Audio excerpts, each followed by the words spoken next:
খুব ভাল সৰকাৰ বলি কম না পৰিবৰ্তন সৰকাৰ কম নে আমি ফেইলাৰ সৰকাৰ কম আজিৰ দিনত চাকৰিয়ালবিলাকক পইচা দিব নোৱাৰা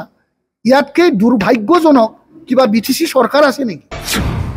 মোৰ খেতি মাটি আছিলে এতিয়া মোৰ বেঠাই কৰিছো বেপাৰী ঠাই কৰিছো হেতু কিবা এটা সেটেলমেন্ট হোৱা নেকি 2.5 লাখ মানুহক ল্যান্ড অলটমেন্ট দিয়া হল পাট্টা দিয়া হল বুলি কৈছে ল্যান্ড সেল এন্ড পারচেজ এটু এটা সেটেলমেন্ট হয় নেকি যেটো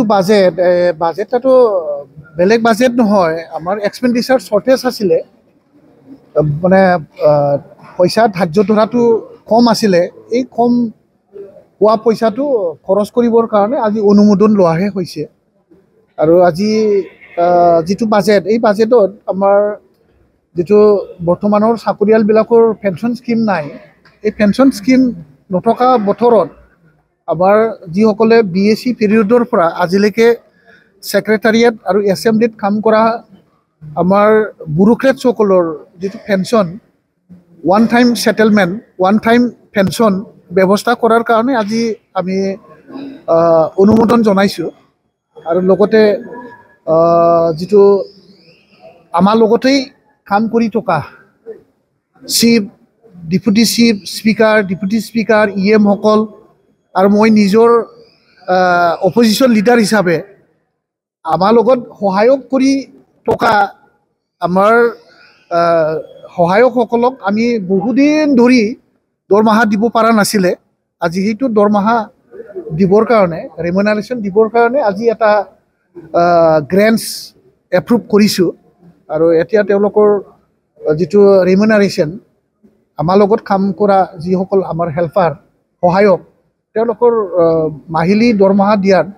এটা সুযোগটো হল এইখিনি বাজেট আৰু বেলেগ একো নাই তাৰ পিছত যোৱাকালি যেটো আমাৰ বাজেট হৈ গল যেটো প্ৰথমলানি যেটো বাজেট এই বাজেটত আমাৰ জেমছ বসুমতাৰী ফ্ৰেছ মুছাহাৰী ডাঙৰীয়াই যেটো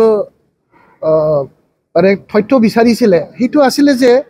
2.5 লাখ মানুহক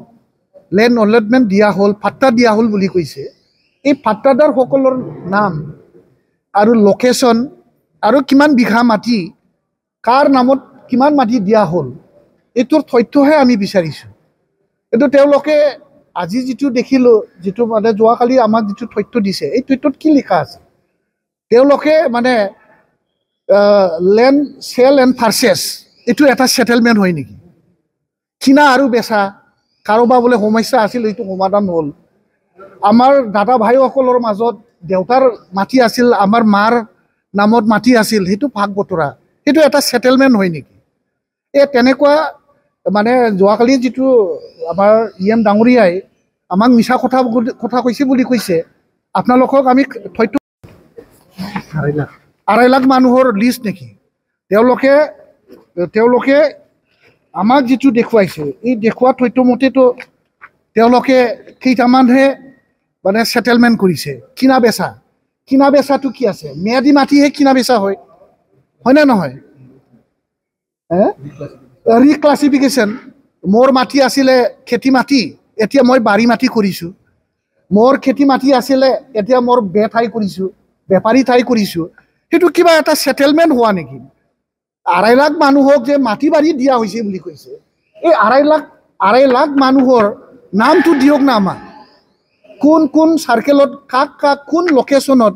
কিমান বিঘাকে মাটি এলটমেন্ট দিছে আমি হেতুকে বিচাৰিছো হেতু কিয় দিব পৰা নাই আৰু দিব পৰা নাই আৰু মিছাকে আমিহে বলে ৰাইজক বলে মানে কিবা কৰিছো মিসগাইড কৰিছো তেওঁ নিজে মিসগাইড কৰি আছে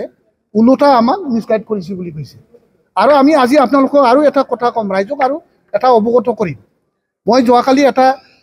আনষ্টাৰ্ট কুৱেশ্যন কৰিছিলো যে আজিলৈ মানে যেটো এলপি স্কুল এমই স্কুল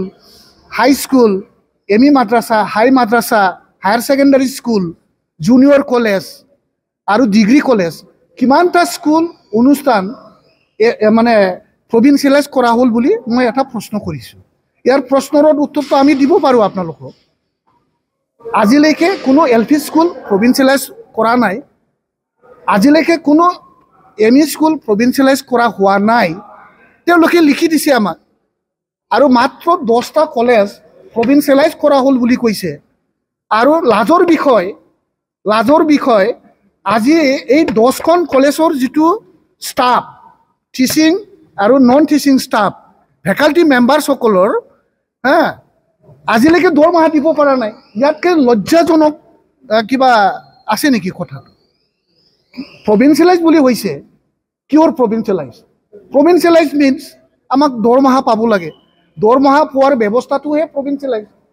আমাৰ চাকৰিটো চৰকাৰীকৰণ হ'ল চৰকাৰীকৰণ যদি হৈছে আজিলৈকে দৰমহা কিয় দিব পৰা নাই লাজৰ বিষয় আৰু এই বছৰৰ যিটো মানে 78 গ্ৰেণ্টছ WPT বাজেট ষ্টেট গভৰ্ণমেণ্ট ইয়াত দৰমহা দিবৰ কাৰণে অসম চৰকাৰে চিনচিয়াৰলি এই 10খন কলেজত কাম কৰা শিক্ষক আৰু মানে নন টিচিং ষ্টাফক দৰমহা দিবৰ কাৰণে বাজেট প্ৰভিজন কৰি ৰখা পইচাখিনিও যদি BTC চৰকাৰ মুকলি কৰি আজিৰ দিনত চাকৰিয়ালবিলাকক পইচা দিব নোৱাৰা ইয়াতকৈ দুৰ্ভাগ্যজনক কিবা BTC চৰকাৰ আছে নেকি আমি এইবিলাক কথা ক'লে আমি বোলে ৰাইজক কিবা প্ৰতাৰণা কৰিছোঁ আমি মিছা কথা কৈছোঁ হয় আমি দেখিলোঁ বাজেটৰ আমি দেখিছোঁ 10টা কলেজ ষ্টাফ আৰু নন টিচিং ষ্টাফক পে'মেণ্ট কৰিবৰ কাৰণে অসম চৰকাৰে চিনচিয়াৰলি বাজেট প্ৰভিজন ৰাখিছে ইমান বাজেট প্ৰভিজন ৰখাৰ স্বত্তেও আজিলৈকে এই দৰমহা মুকলি কৰিব নোৱাৰা চৰকাৰখনে কি চৰকাৰ বুলি ক'ম আমি খুব ভাল চৰকাৰ বুলি ক'ম না পৰিৱৰ্তন চৰকাৰ ক'ম নে আমি ফেইলাৰ চৰকাৰ ক'ম সেইটোতো আমি কোৱাৰ অৰ্থ নাই বৰ্তমানে ৰাইজে এইবিলাক দেখি আছে আৰু ৰাইজে ইয়াৰ উত্তৰটো 2025ত দিবলৈ সাজু হৈ ৰেডি হৈ আছে